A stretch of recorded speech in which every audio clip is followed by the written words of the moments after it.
Bismillahirrahmanirrahim. Assalamualaikum warahmatullahi wabarakatuh.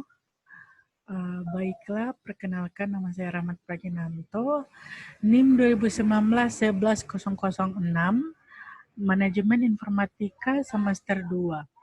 Nah, pada presentasi video kali ini saya akan menggabungkan dua materi sekaligus dikarenakan materinya lumayan pendek, jadi saya gabungkan.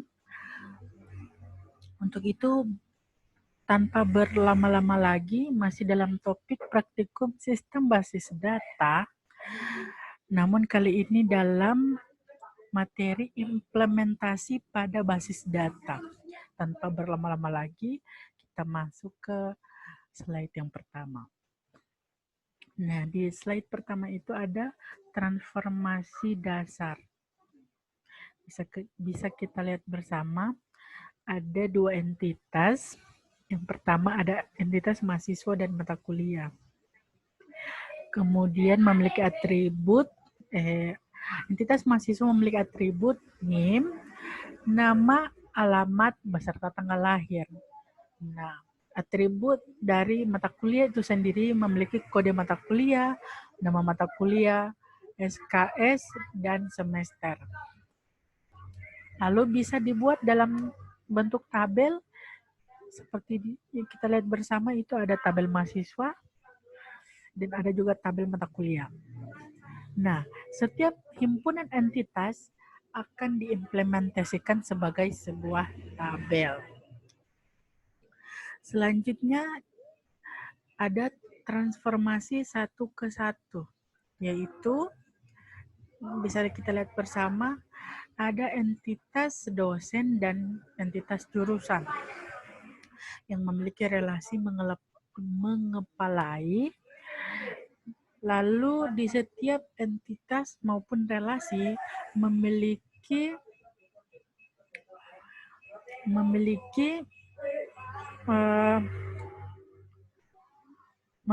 sebuah data yang melekat atau atribut yang melekat, yaitu ada dari dosen ada NIM, nama, alamat, lalu di mengepalai itu ada NIM, kode jurusan, dan pada jurusan memiliki atribut kode jurusan dan nama jurusan. Dan jika diimplementasikan dalam bentuk tabel, menjadi tabel dosen dengan NIM, nama dan alamat, serta tabel jurusan, yaitu kode jurusan, nama jurusan, dan NIP-nya.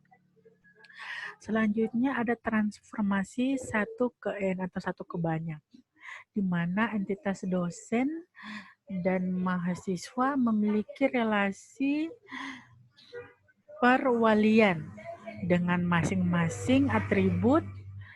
Seperti dosen memiliki NIM, nama, alamat, kemudian relasinya memiliki atribut NIM, begitu juga NIM, dan mahasiswa memiliki atribut NIM dan nama.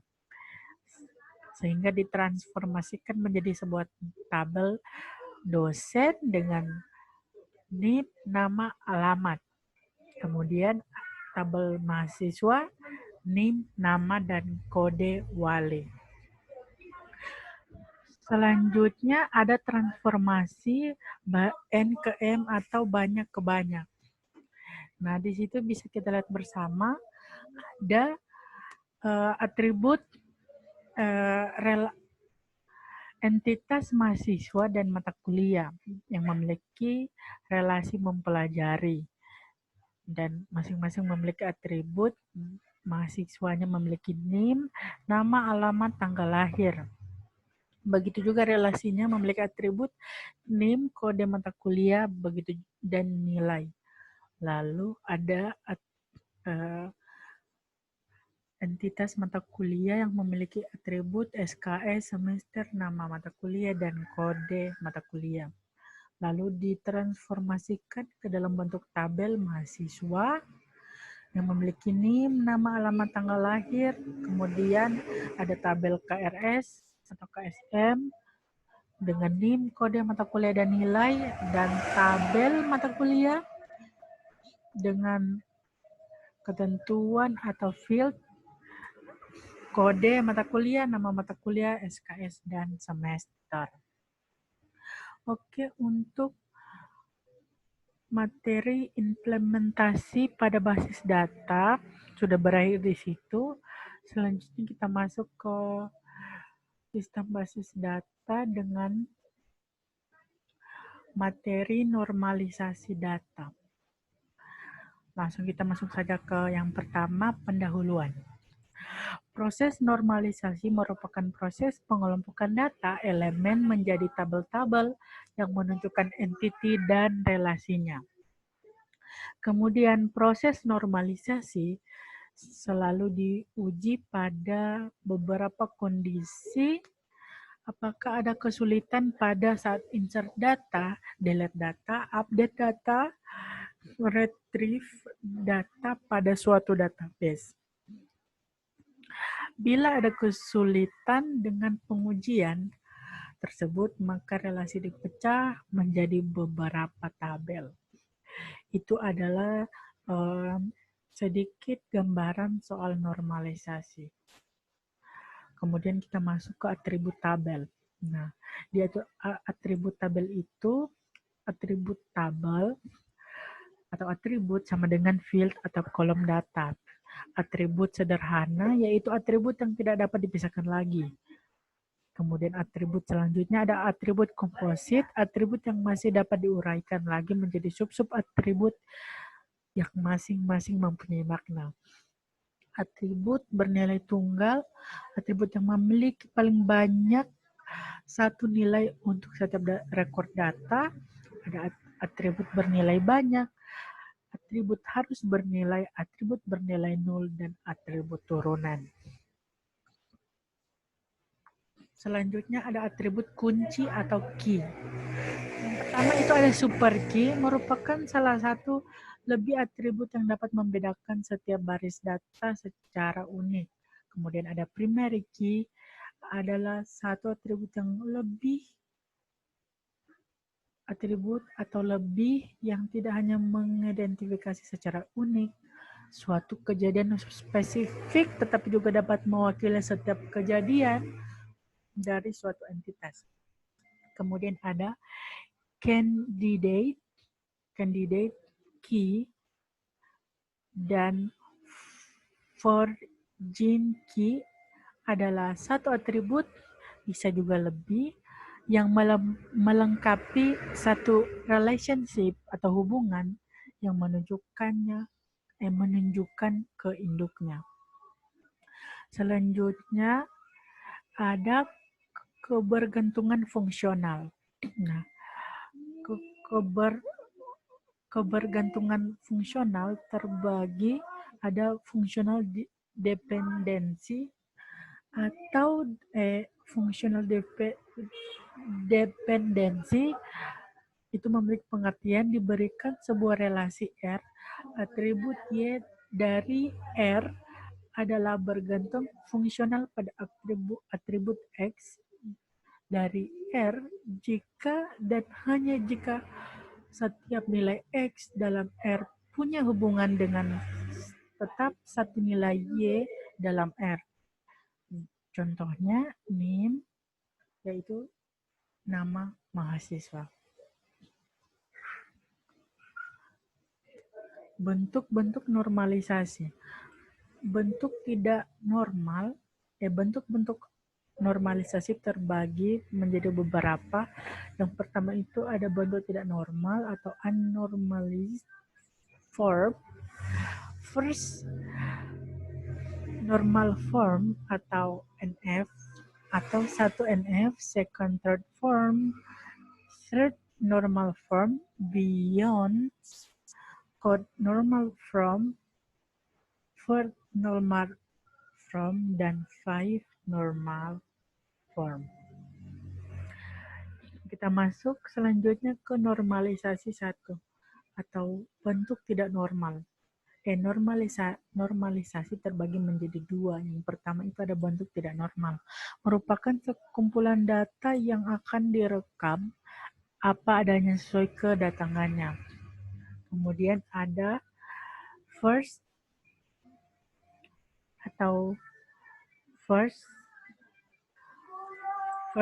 normal form, yaitu setiap data dibentuk dalam flat file, data dibentuk dalam satu record data sehingga membentuk tabel dengan nilai field berupa atomic value. Tidak ada atribut yang muncul berulang atau atribut bernilai ganda. Tiap atribut hanya memiliki satu pengertian. Selanjutnya ada normalisasi. Masih dalam topik normalisasi ada second normal form, yaitu mempunyai syarat setelah memenuhi bentuk normal pertama, atribut bukan kunci harus bergantung secara fungsional pada primary key. Kemudian ada third normal form, yaitu mempunyai syarat telah memenuhi bentuk normal kedua. Semua atribut buka key tidak mempunyai hubungan yang transitif, artinya setiap atribut bukan key harus tergantung pada primary key dan pada primary key secara keseluruhan. Selanjutnya ada normalisasi dalam bentuk BCNF mempunyai paksaan lebih kuat dari bentuk normal ketiga. Syaratnya harus memenuhi bentuk normal ketiga dan setiap atribut harus bergantung fungsional pada atribut super key. Nah, dalam